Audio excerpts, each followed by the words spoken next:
Good morning. How is everybody today? Welcome to 1 Million Cups. My name is Courtney, and I'm one of your community organizers here in Kansas City, along with Lance and Milton. Thank you all for coming. We have two groups here today. We'd like to welcome the Fast Track new affiliates, and then we would also like to welcome the Warrensburg DECA. So thank you for being here with us today. We are a weekly entrepreneurial program. We have two presenters that get up and present for 6 minutes, and then we open up to the audience for Q&A, first starting with our panel, and then opening it up to the audience. If you have a question for the presenter, please raise your hand, and we will come around with a microphone. We would like to introduce our panel today, so if you want to get up and say a little bit about yourself.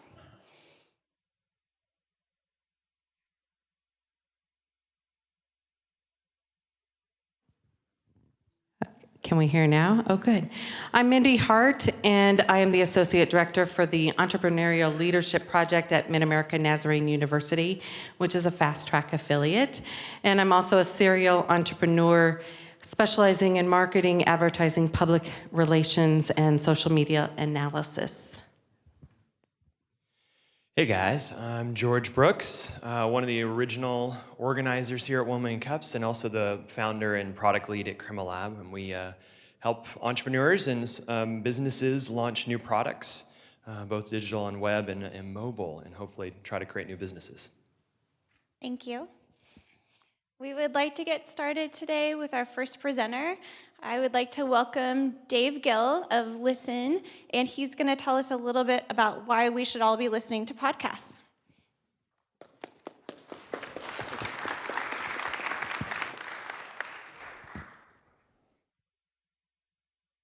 Hi, my name is Dave Gill, and my company is called Listen. I'd like to just start off and start talking about the podcast market as a whole and the podcast opportunity. Podcast market has been around since 2005. In fact, the top podcast is downloaded over 3 million times per episode. And nearly 1 in 3 Americans have listened to a podcast. And that number is actually growing as if you look at the rest of these statistics on the screenshot. With that being said, there are a couple limitations to the podcast market as a whole. It's a very difficult user experience. So right now, you kind of have to go, I subscribe to a podcast, I download it, and then I can play it. Podcasts are typically too long, so the podcast is from 20 to 90 minutes, which is too long for the average internet listener. It's a decentralized community. There's no way for people to get together on a single platform and kind of engage and discuss whatever particular niche within podcasts they're into. And it's typically spread by word of mouth. So if you are into a podcast, you go to someone else and you say, well, what are you into? And they basically say, hey, this is a podcast I'm into. Not a very great way of sharing that. So, what is Listen? Listen is essentially podcast meets Pinterest. What do I mean by podcast meets Pinterest? Well, it's a personalized podcasting experience. So right now, you go and you log in and you build your own page that says, here's me, here's what I'm into in the podcasting space. Here are the different collections I may like. Here are other people I want to follow that may like similar things within the podcasting space. It's a one-click play experience. So if you look at the left side here, that's actually a screenshot of what our site really looks like right now at listen.cc. It's a centralized platform, so people can come together and they can be in one spot and say, hey, I want to talk about whatever niche I'm into. And they can say, I'm into, sports, or I'm into something even more granular like personal fitness or cars. We allow horizontal searching through podcasts. So if you've ever tried to subscribe to that podcast, as I previously mentioned, the horizontal searching is a way to search through all the podcasts. So right now you could say, I want to hear just all the podcasts that talk about the Super Bowl. Maybe ones that aren't even sports related. You just get that whole horizontal slice of the podcast market. And then it's user curated and user centric. So right now you can go in and you can sort by whatever you want. So you can go into technology and say, I want to hear the most viewed. And maybe within sports you want to say, I want to see the most listened to. And so it really lets the user slice up the podcasting market in whatever way they see fit. That's where we're at right now. Where are we going? Monetization. Phase 1, affiliate marketing banner ads. So if you look at the screenshot right now, you'll see within Serial they have an advertisement for their sponsor, MailChimp. While at that same time, we can show a time display banner advertisement. And that That will give the advertiser more information such as conversions, user demographics, a wealth of other information not previously available to help further increase their sale that they're already paying for within that podcast. Phase 2, slipstream audio ads. That'd be similar to Pandora where you hear an ad within the podcast you're listening to. In phase 3, we're going to empower the podcasters to promote their podcast within our platform. Moments. So if you remember from my earlier slide, I said that podcasts are too long. Well, Moments is kind of our solution to that problem. So what we're going to do is allow people to dive into any moment within that podcast with the hotspots, if you look at the screenshot here, and say, I quickly want to engage into a podcast, trying to lower that barrier for a new listener to your podcast. Another thing we're going to be adding is Android and iOS apps. These are actually screenshot mock-ups of what our site looks like right now. It's a responsive design on both the mobile and the tablet. So if you go to it on your mobile, you'll see something very similar to that. Just more about us. I actually pitched this initial idea probably right where I'm standing right now during a 2013 Kansas City Startup Weekend. And I've actually been working on it since. Beta blocks we've been involved in, they've been very helpful for us. And finally, we are live, and we are getting steady growth right now at listen.cc. So come check us out at www.listen.cc. Thank you.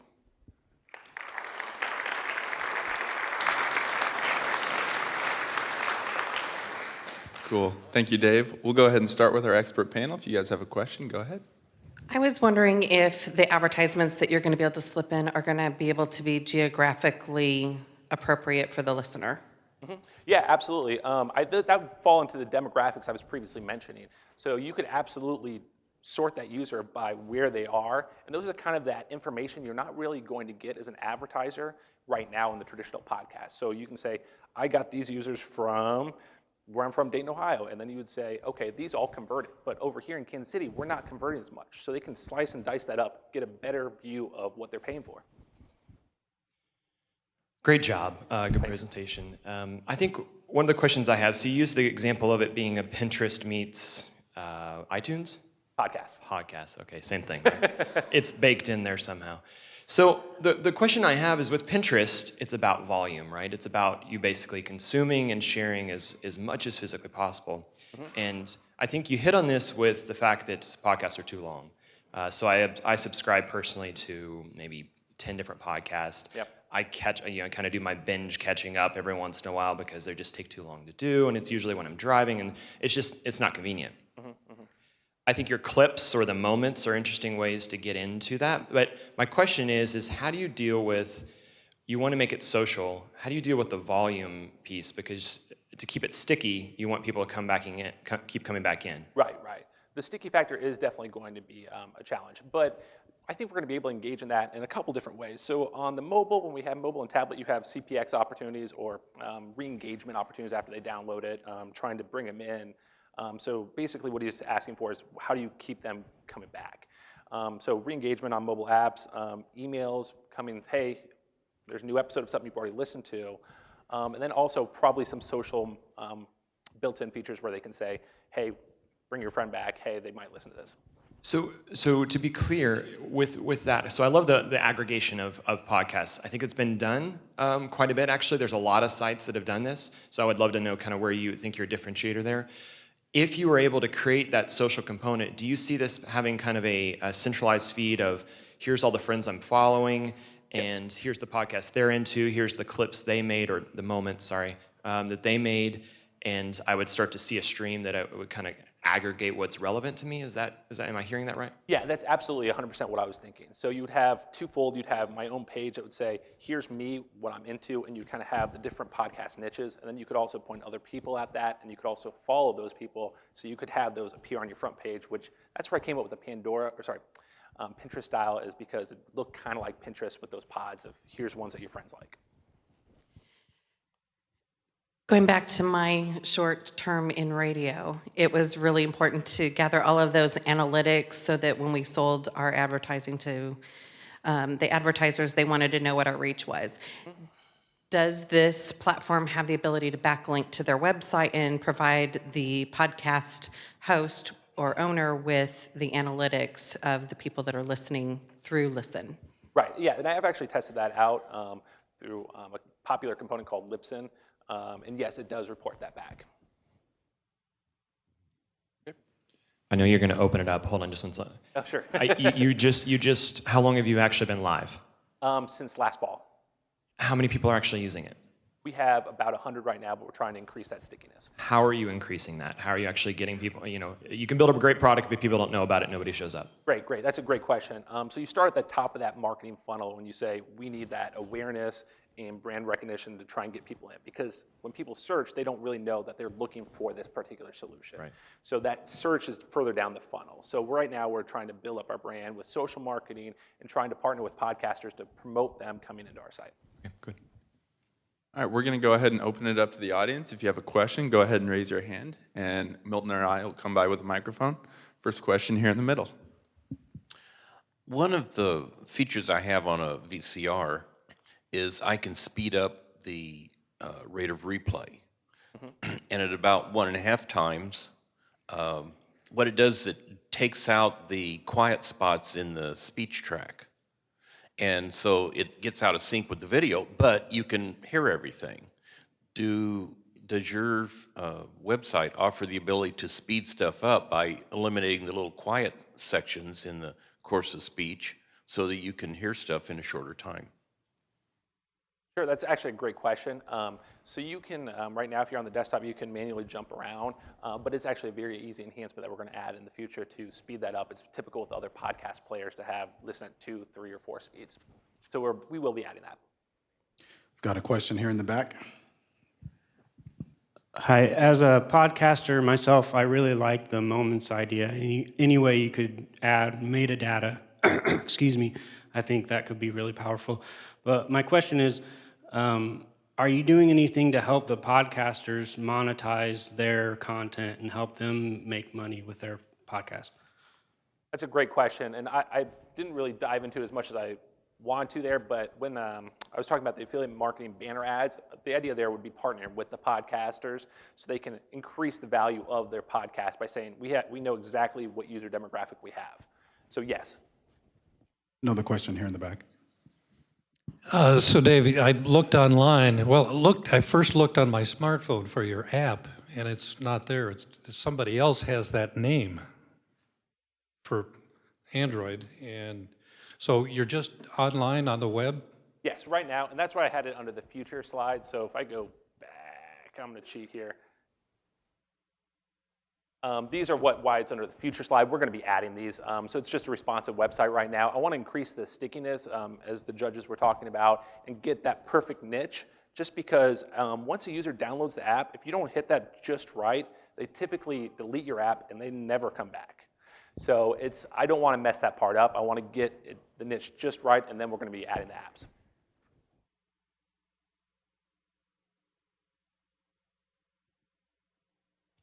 So I'll ask a question over here. How did you actually, sorry, how did you get it built? Yeah, I mean, it looks like you say about us and it's you. Mm-hmm.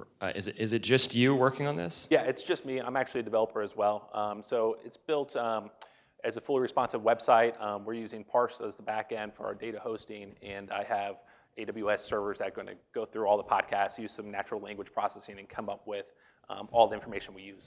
Are you working with anyone else for your kind of marketing and promotion side of things? Or again, looking at that growth, it's a great idea, and I affirm the idea about, I think that your sweet spot is really those moments. So I'm thinking about like Medium, and the great opportunity in Medium articles is you can go in and look at each paragraph and say, I recommend this paragraph really, or this, I like this spot. I think that's at least my opinion is that might be your sweet spot where you're different than everyone else, or I haven't seen that done before. YouTube does something similar where you can kind of mark your spots and share those. But if you can get to the point where you can really push that, but how do people know about it? And that's my concern for you, is that you've built a great product, and especially because it's just you, but now you want to tell as many people as possible. Right, exactly. And we're starting to see a lot more growth, but I think a lot of that's actually going to come from partnering with the podcasters. So if you look at the kind of the curve of adoption, that first part of the curve is always the early adopters. So who's our early adopter? And when I looked at this, I was like, who's the power user that I'm going to use this? How can I prototype that? Well, that power user is usually someone who's so into podcasts, they want to share that with everyone. And so that's why we're adding the page where you can say, here's me, here's what I'm about. And when we start getting those people from the podcast that are power users, they're in turn going to start sharing that, which will allow that kind of growth organically, aside from the other social elements I mentioned. Dave, can you dive further into some of the community that you're building, and where do you see that going? As one of the ideas of bringing people back is to build this community where people are talking about their podcasts. What all can I do within that community? Sure, that's a great comment. So the idea is to try and build up that community around a whatever niche that maybe I don't even know, whether that's even more specific than something like cars or personal fitness. Maybe it's just even a smaller niche. But if you look at similar analogies, would be like a subreddit. Well, they are able to build up that community right there. Well, why isn't that existing for podcasts? So further into that, so the subject matter obviously is going to bring all of us here, but how do we communicate within the app? How do we drive that community versus I just searched for cars and I got cars? Mm-hmm. Right now, there are social built-in elements that you can click to share within a podcast. Actually, I think there's a screenshot if I go back here so I can cheat and answer it directly. No. But there's social elements right when you listen to podcasts to share right there and kind of share that out. Okay, cool.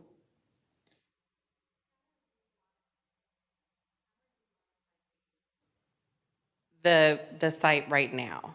Is it a pay for play so that the podcast hosts are paying you to have their shows up, or how are you monetizing that? That's a great question, and I had that on the future one. So right now, I'm actually just trying to get that niche just nailed specifically so we get more users. But I don't have ways that are being monetized currently, so we're going to be adding those as we start increasing the users and start filtering and adding those pieces in.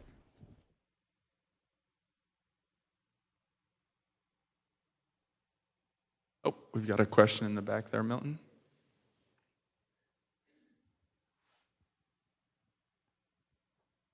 So did you say whenever you can create your own list of podcasts, is that something that's just for you, or is that something that you can share with others? And the reason I ask is Leapit, the local search platform, has a feature called Perspectives where you can curate search, and they found that to be very successful. So I think maybe a curated, check out Ben's cool podcast list might be an interesting feature.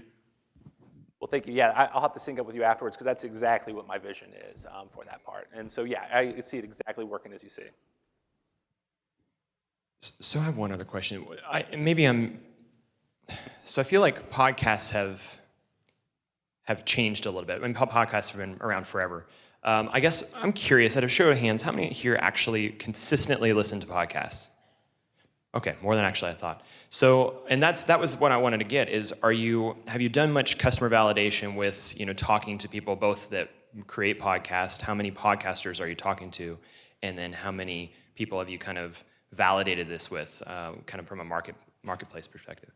Sure. We validated with a lot, and I see it as two separate workflows to answer your question appropriately from our user. So there are the people that have listened to a podcast, the people that haven't listened to a podcast. The people that have never listened to a podcast, they want it to be very easy in that one-click play to say, here's what I want to listen to, click play, and I'm in. The other side, where the people that are podcasters or podcast listeners that are heavy users, they are the ones that kind of want to have those social elements, as was previously mentioned up, to say, here's what I'm into. Can I share this out with other people? We got a question up front. Excellent presentation, thank you. I'm not a podcast listener, so I'm speaking from a point of ignorance from that perspective. But when it comes to creating sort of a functional nuance inside of a marketplace, which you've done, the challenge really, because sustainable competitive advantage doesn't really exist anymore. It exists only in the mind, right, and through behavioral adoption. So your biggest challenge to me is creating that concise communication that's going to get someone to go, yes, I'm going to switch my behavior from how I'm currently listening to podcasts, and now I'm going to use Listen to listen to my podcasts. do you have any idea or any, and I'm going to piggyback a little bit off of his question, which is, have you talked to users and have any sort of qualitative or quantitative data that's able to tell you, yeah, this is the thing that I need to do in order to get someone to change their behavior, because the market is so humongous and it's so hard to get seen. I think that's your only shot.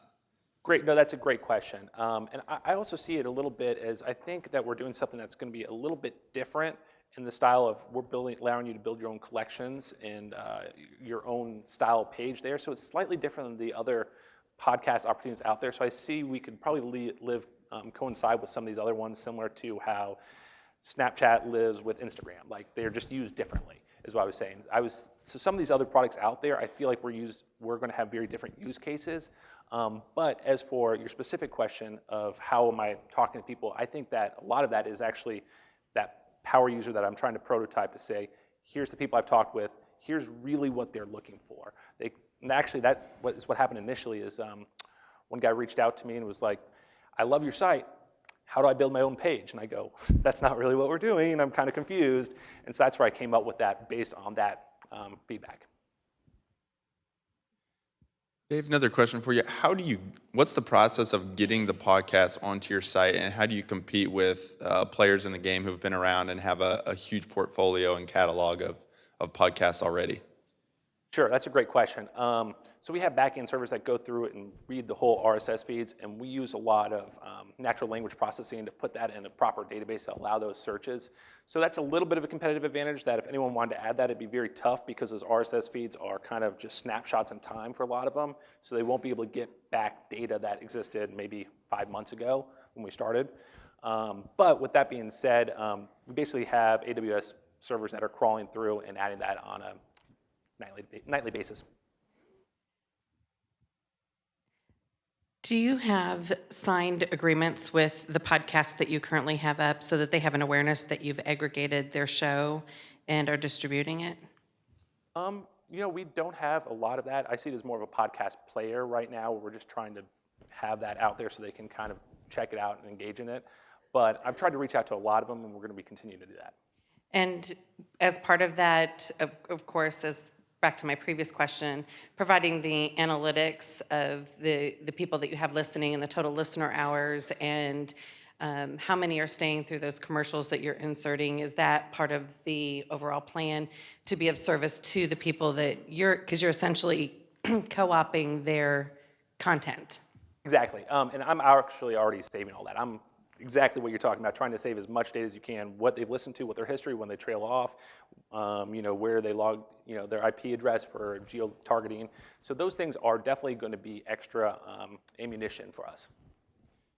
So I have one other question. I want to kind of pivot the conversation a little bit. I think the product is really interesting. I think you have a really great opportunity. Sounds like there's a market, which is great. So you just need to figure out how that product market fit goes together. So talk a little bit more about you. So I know this is a room full of entrepreneurs or people that want to be an entrepreneur. What's that journey been like to get a product built, and what are the struggles that you're working through right now? Talk more about your experience of trying to launch something.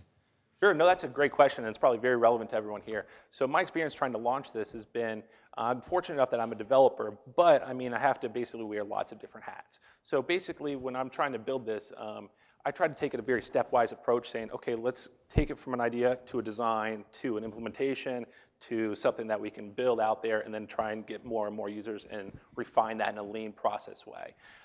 But as for here in Kansas City, I mentioned this maybe before, and I think a podcast I was featured on, is that most people in Kansas City are extraordinarily approachable when you ask for advice. So I would strongly suggest reaching out to people in the Kansas City community that are interested in startups, and they've been tremendously helpful as a whole for me. Dave, thanks so much for coming out and sharing. Patented last question. What can we as a community do for you?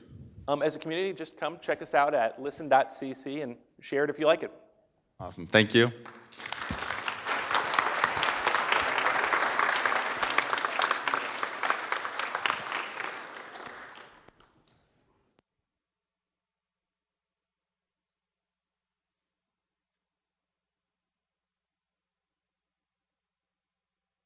All right, we've got just a few quick announcements here before we bring up our next presenter.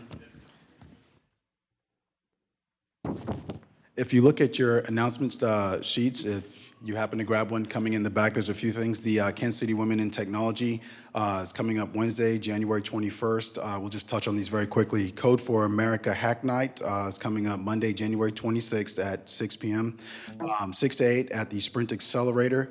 Also, the Lean Lab is hosting the first Startup Weekend EDU in Kansas City to build the change in education. So that's coming up Friday, January 23rd through the 25th. And again, if you would take a look at the announcement sheet, if you didn't grab one when you came in, they are on the table in the back. You can also grab one on your way out. So we are getting things set up here for our next presenter, which is Rion.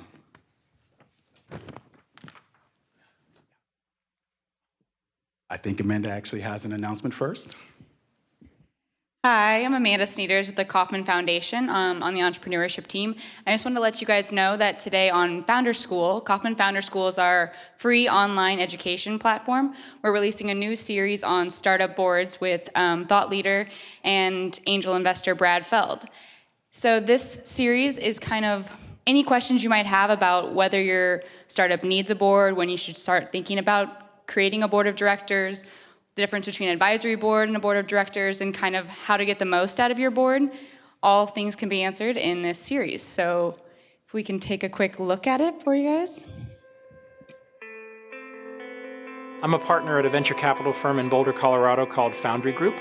I started my first company when I was 19. We sold that company in 1993 to a public company. And between 1994 and 1996, I made about 40 angel investments. And that's when I really started to get to understand how boards worked. While boards have a formal role in the context of a company, it's important to recognize that boards don't have to be pretentious, they don't have to be stuffy. They really are a part of the development and growth of your business. Hopefully from this series, you'll get a real sense of how to configure and create the board in a way that's really additive to the culture of your business. I'm Brad Feld. I invest in software and internet companies all around the US. I love helping companies in the very early stages, at the point at which the entrepreneurs are still trying to figure out exactly what they're doing and how they're going to do it. The innovation curve is very, very rapid and always changing.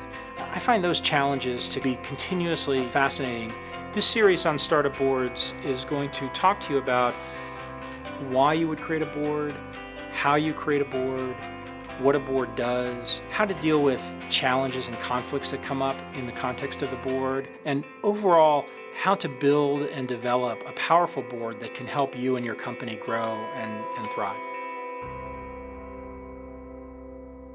So we're going to be releasing this series over the next 7 weeks with his videos, and you can find us at kaufmanfoundersschool.org, and also follow us on Twitter at KaufmanFS to find out when the next video comes out. Thank you. Thank you, Amanda. Also, we want to just let everyone know there are still some open seats. If you want to make your way up and grab a seat, you're welcome to do that. Our next presenter, Sam, is going to come and tell us about Rion, Remember Everyone, which is a mobile app that allows us to build networks and easily exchange contact information when meeting person to person. Welcome, Sam. Awesome. Thank you, Milton. Good morning, 1 Million Cups. My presentation today is about connecting. It's about building opportunity by creating better relationships. We believe this technology has the potential to change the way people do business, to change the way people network socially. Hey, what's up? To change the way people network romantically. How you doing?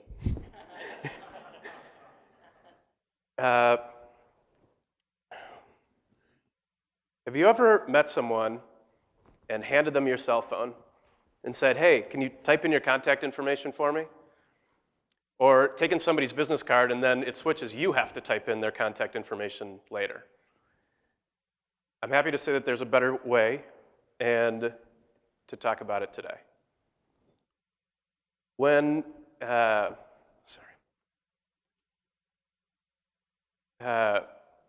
My name is Sam Raish. And up to now, I've had almost 1 million cups of coffee. What they don't tell you about entrepreneurship is that on the way to 1 million cups, you spill a couple thousand times on your way. So we put coffee coasters on everyone's seat to talk about the real entrepreneurial journey of a few spills here and there, and to help tell that. Ooh. I'm here today because I'm a coffee drinking, spilling entrepreneur. By show of hands, how many people here today are entrepreneurs themselves or have an idea that's been nagging at them to explore? That's awesome. Well, yes. Well, we know that we can't do it alone. We have to connect and collaborate in order to achieve success. I recently collaborated and connected and grew my personal team. I'm recently engaged to be married. Thank you. My fiance, Lauren, is right here today. And in honor of the patience and support of entrepreneurs, I'd love it if we could give a round of applause for the people that support us, not to accept the status quo, but to reach out and change something and create something special. I'm going to stick with this for a minute because I love telling the story about how we met. We were at a wedding, and the bride and groom introduced the two of us. We shook each other's hand the night before the wedding. She turned around and walked away. Then the second night, we were seated at the same table at the reception, and I traded seats so I could go sit next to her, just as she traded seats to sit next to a girlfriend of hers to play catch-up. It took some doing, but eventually I got her attention, and we danced. I was charming. And at the end of the night, I asked her for her phone number, and she gave it to me. The next day, I called her and told her how wonderful it was to meet her, and 13 months later, we were engaged. She gave me her phone number. One phone number. What if I had mistyped it? What if I had written it down on a piece of paper and then I lost it? How much different would my life be? What if I had saved it in my phone as future wife and then couldn't find how I had saved her name? A friend of mine, he met a girl, saved her name as Cute Blonde. He's still looking for that phone number. One contact, one relationship. What about in business? What if we get a new lead and we lose that contact information? How frustrating is that? Losing a lead in business, that costs you money. What about when it's not one phone number? What about when it's 50? You're at a networking event or a trade show or a convention. We fill our pockets with so many business cards we can barely walk. How do we connect then?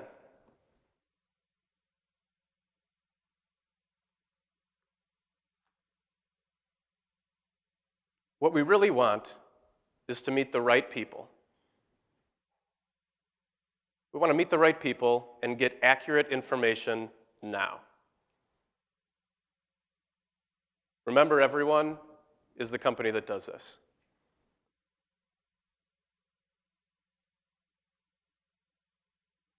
With togetherness in mind, Remember Everyone was formed with one core principle, one core belief. We believe that together we are better.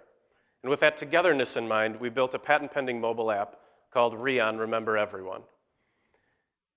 The app is out to accomplish one goal and make connecting easier, but we don't suggest virtual connections like a lot of other services. We want you to connect with people who are right there, here, where you are. We use Bluetooth and iBeacon technology to connect with people who are within about a 30-foot radius of us, people you're actually meeting, you're sharing an experience with. You can connect, you open the app, and somebody who's nearby, like Bill Self, will show up on your device, and you connect with the swipe of a finger. You swipe contact information directly to the photo of the person you want to share it with. What information do you share? Here in this, I have 4 contacts that I've set up. I have friends, work, work to, and school. In my friends contact, I can put in my Gmail address and my cell phone number. In my work, I put my job title and my employer and my business contact information. In work to, I put all the same information without my cell phone for meeting that guy. I can also have one for school where I put my major and things relevant with my .edu email address. When you share your contact information with someone, on the other side, you get a request to connect. You can connect and then share your contact information back. It's really that easy. But we don't stop there. By show of hands, how many people have met someone and forgotten their name? How about today? How many people have met someone this morning and already forgotten their name? Right? Real genius group today, Kaufman. But we're all that person at one point or another. So what Rion does is every time you exchange contact information with someone, we use GPS to stamp where you were when you met that person. We also use the local time on your phone to stamp when you met that person. So even when you don't remember someone's name, you can find them in your address book, or you can find them in our app, on the calendar by when you met, or on a map by where you were when you met. You also, and very importantly, every time you connect, you get a photo. So another reference point to connect and remember someone.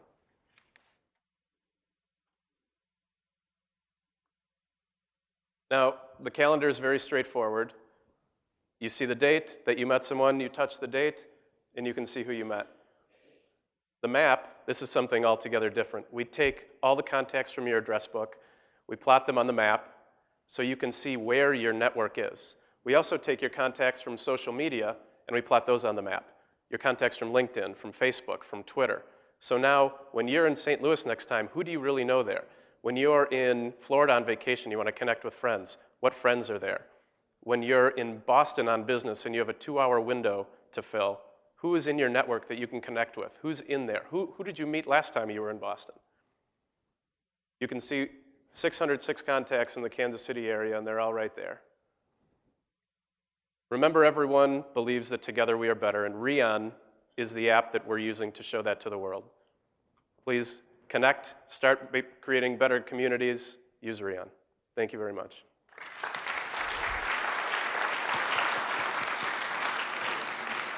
All right, thank you, Sam. We're going to go ahead and open it up to our experts first. Okay, so great presentation. Just a word of encouragement. I know it's hard to get up there and kind of keep the flow going. Just relax. You got a great product. Just talk passionately about your product. And if you get off script, it's okay. The question I have is, this is an incredibly crowded market. Everyone's trying to make an app that connects everybody. That being said, I think I definitely saw the room connect to the fact that it's still a problem that needs to be solved. I think we all have this. I'm horrible at names, so I think that's a great place to start.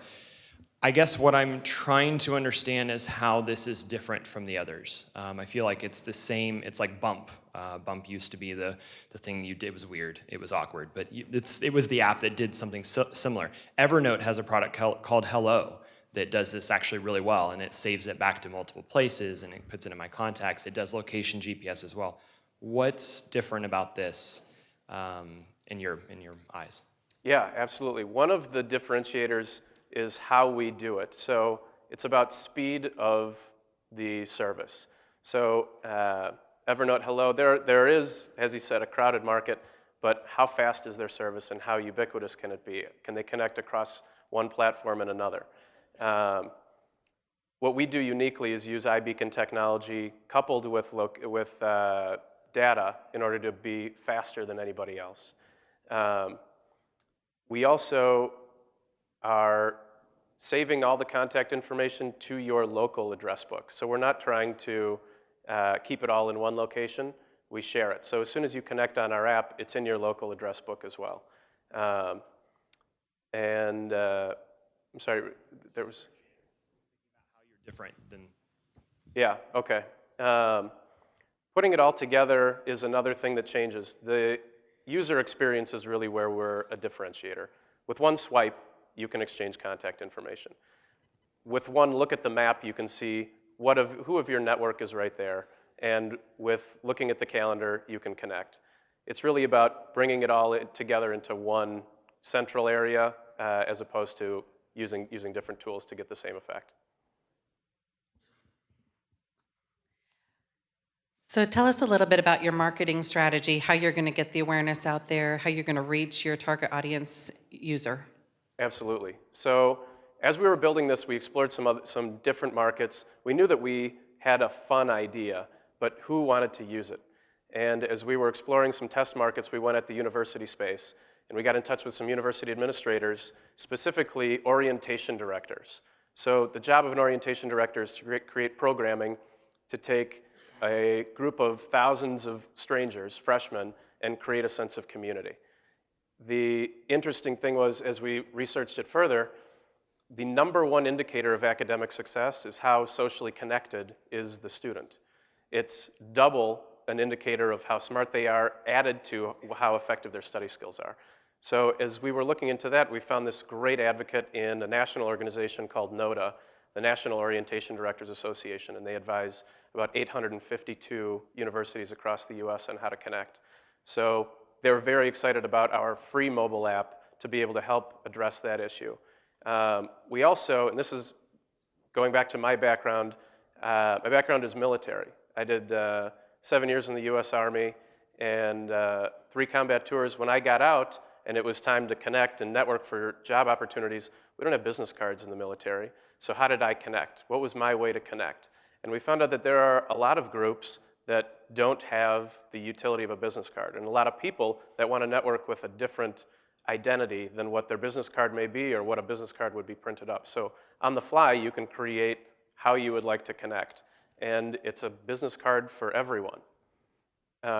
So we are also working with the Office of the Joint Chiefs and some military organizations to help empower veterans who are transitioning just like I was to connect and engage with opportunities with companies that are hiring veterans. Sam, I got a question for you over here. The company name is Remember Everyone, and you often said the line together. What was the line that you said? Together we're stronger. Together we are better. Together we are better. So my concern is you are using iBeacon technology to make this connection, and Android is now the most popular smartphone operating system. So if you're using a proprietary technology, how are you connecting with Android users? Great question. Actually, with Android 5.0, which was just launched in October and is starting to be released for more and more devices, the technology they use on their Bluetooth stack has changed. So we actually are able to connect without any issue to Android devices. We're looking at even going backwards and connecting with pre-5.0 versions, and it's doable. So we're working on that right now. The Android version is tested and proven in our side, and we'll be releasing it as soon as the testing is ready. Very cool. Awesome. All right, we'll go ahead and open it up to the crowd as well. Go ahead and raise your hand, and we'll be around. I'll start right up here. Yeah, your introduction was very good when I heard that you meet a lot of people in the room, which we always do, and you can't remember their names and you need their contacts. So how do you input that information onto your app? We still have to manually input it first before we could benefit from all the features. That's my first question. But before you answer that, I just want to share something. Because the question from the floor is usually marketing and great products, but it's how to get it to the market. I'd like to share something with you because I'm originally from Malaysia and I have contacted with the Malaysian technology companies. They have some great products and how do they market, and I just want to mention one that did very successfully, and that is they work in partnership with the telephone service providers or the Android companies, that. That's great. So 2 pieces. One, what parts do you have to do manually in order to get the full range of services from the app? And thank you for the input about working with the service providers, cell phone service providers. Nothing. That's the answer. What do you have to do? You just have to use the app. So as you swipe, it's all one action. So we're taking the GPS location. That's, if you use the app, it prompts you, do you give access to location services? When you say yes, then we're plotting where you were when you connected right there. The photo is part of your profile, so when you share that, you're transferring that photo to the person you're connecting with. And the timestamp, that's something else that happens automatically on your device. So all those things are happening just as you swipe your contact information to somebody else. And to respond to your suggestion, we actually have started to reach out here to some phone company about pursuing some opportunities there. We've got another question here in the middle. Hi, I'm a transitioning veteran myself just about a month ago, and I've got two parts questions. The first one is kind of a technical, and the second is privacy. So the technical question is, where is your information being stored? I know you said it goes to the local phone, but are you storing a copy of that so when somebody signs in, they just download from your servers the information, or is it only that phone-to-phone transfer of information? Okay, I'll address that first. We do two things. So one, everything does live on your device. So after you connect, you don't need to be connected to a data signal or to anything in order to get the information that you already achieved. We also back up all the networking that you're doing on our servers. So if you wanted to sign in on an iPad separately than your device, you can still access all the networking that you've done. Eventually, we'll be able to do the same thing on PC as well. The second one is a privacy question. Now, coming from the military background like I have, there's a lot of times where I would love to network with somebody, but I don't necessarily want to let them know where I am at all times. Is there a way to not make a GPS tag or only make a GPS tag of the location that we met personally, but if I don't want to be tracked as I'm moving around to different places, is there a way to not specifically tag that to a GPS location when I'm giving contact information? Great question. To address that, every location that goes on our map and all the location pieces are stationary locations. So we never track somebody's location and make that available. You have only specific locations. So if your LinkedIn address is available, somebody could put that on the map, but it doesn't show where you are currently or where you met. It's one stationary location. It doesn't follow you as you move around. Sam, we got a question to your far right. Hey, Sam, great job. All right, I have two questions for you. First one, can you talk about your revenue model? And then the second one, how are you going to get people to download the app? Revenue model. So with the contact information being digitized already and curated by each individual person, we assume everyone knows their own correct contact information. The likelihood of them mistyping it is very low, and you could always correct it if you wanted to. But what do you do with that contact information once it's entered? In business, there's an incredible market in the CRM space. So we have Salesforce.com, for example. How do you add your contacts currently to your Salesforce.com account? Somebody is entering them in. It's a manual process. So what we're able to do is, via their API, port directly in, and we can add them in there for a monthly subscription fee for unlimited access. That's one option. We also have standard app-style revenue model where we could do ad impressions. Our focus right now really is just driving downloads, which goes to your next question. But some other monetization things exist in a room like this. When everyone gets together, like Lululemon has all these events, when people get together and they want to connect and continue to engage with Lululemon, how do they allow their people to do that? There's not a sign. Sometimes there's a sign-up sheet, but wouldn't it be nice if a consumer could say, yeah, Lulu, I want to be on your email list. I want to be notified of events that are going on. So it's easy for you to drag your contact information to this organization. That's another way for us to be able to monetize. As far as driving downloads, so we have, like I talked about in the university space, these very interested parties to have a free way for their students to create community. In the military space and job networking, an incredible audience to say, let's really connect. Let's create opportunities for veterans who are transitioning. I think that gives us a lot of momentum right away, and there are a lot of groups just like this where everyone is coming together on a regular basis, and they do want to connect. They want to know what cool is happening is going on in Kansas City, and how can I be involved? It's that second part that we really capitalize on, and pursuing relationships with groups just like Kauffman is something else we're working on. Question here in the middle. Do you offer a feature where your app on the phone can communicate with a complementary app on a PC?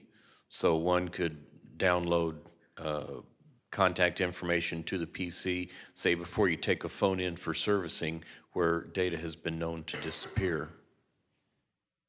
Good question. We do not. And here's what we do to kind of mitigate that problem. What we're doing is backing up all the contacts that you met using Rion on our servers. So you are in control of your account, but if you lose your device or if you upgrade your device, you can just log back in and you'll be able to get all the contacts that you have met historically.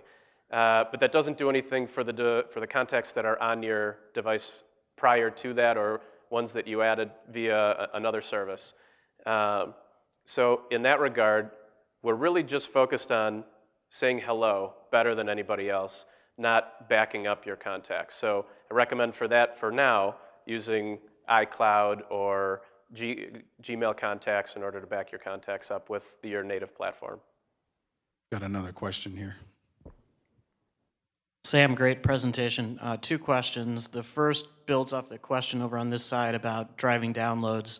It seems like the success of the product really depends on a critical mass of users, unless there's something I missed about connecting with people who themselves don't already have an account. But assuming that it does depend on the critical mass of users, what do you think that critical mass is? Is there a certain number? The university lead is a really good one, but how many users do you have to have before the product becomes ubiquitous enough that it's powerful? The second question is, if I change jobs and I change my contact information within the app, does that get pushed out to all the people who I've already connected with? Great questions. I'll answer your second question first. If you change your contact information, does it update to everyone that you met with? The answer is no, not automatically, because sometimes you change your contact information for a reason. So we don't want to interfere with that. We've talked about ways in the future that we would allow you to opt into that option, so you could update it, but we don't currently do that. The first part about critical mass, that is very important for us. As you saw, for anyone who has used the app in this presentation, both parties need to have the app in order for it to work. So it is about creating critical mass, which is why we're looking at environments that we can saturate effectively. So we're not doing these big marketing campaigns just blanketing an area and hoping to get 1 million users spread out over the United States. That's not a success story for us.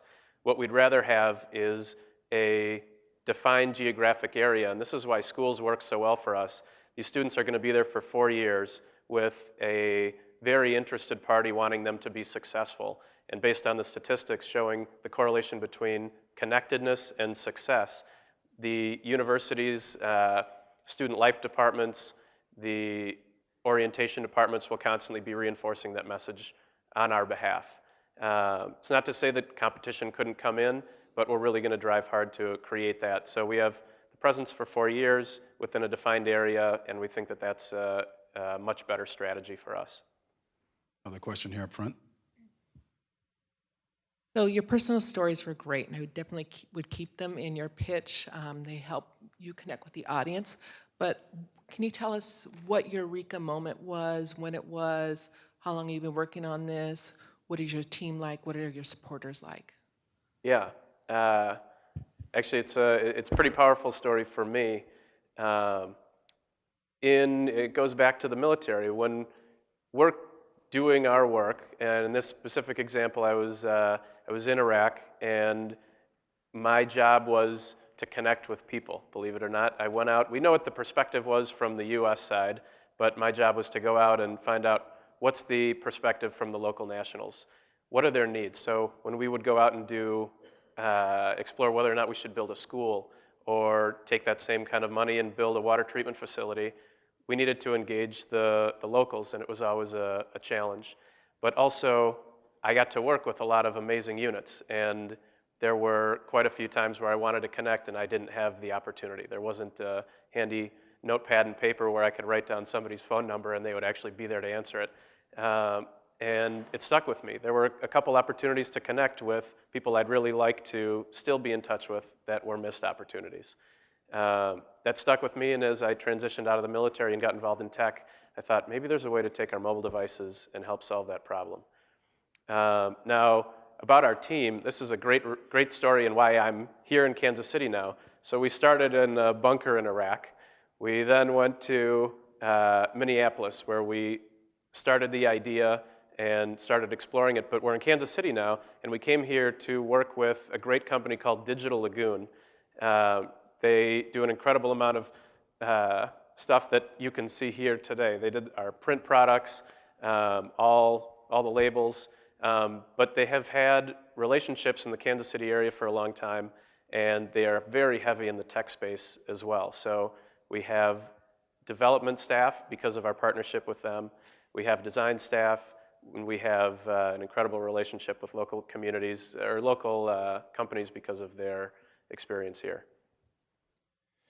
So I have a quick question.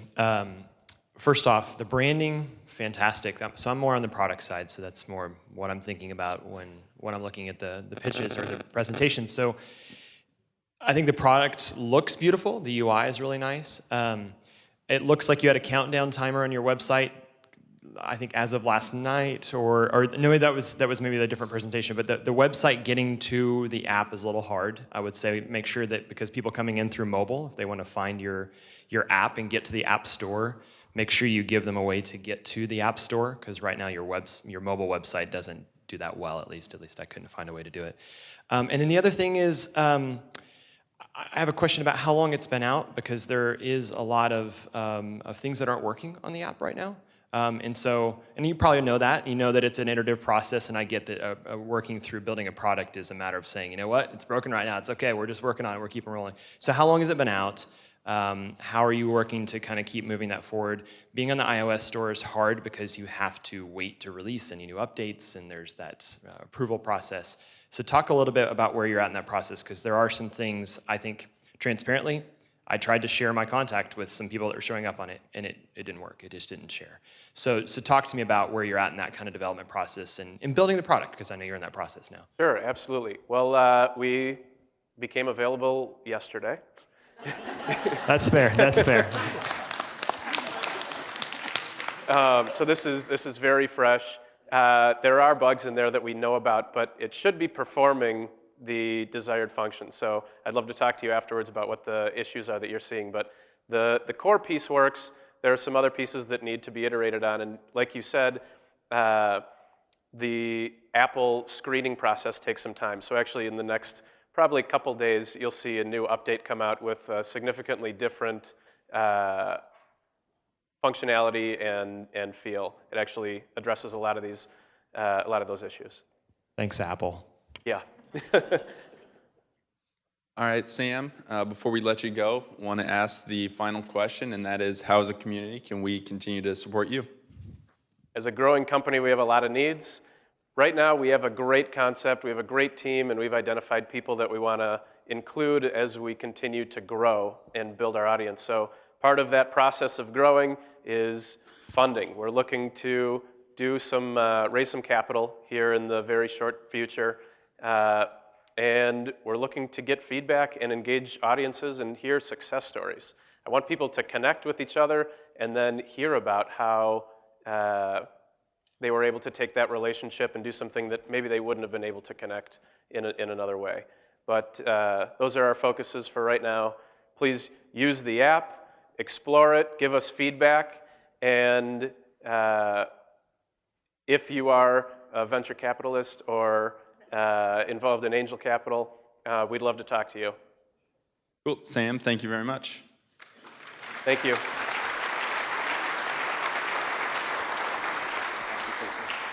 All right, that wraps it up for this week. I was just told by my boss that next week we want to break the fire code. So it's bring a friend or two week next week. So hope to see you then. Bye.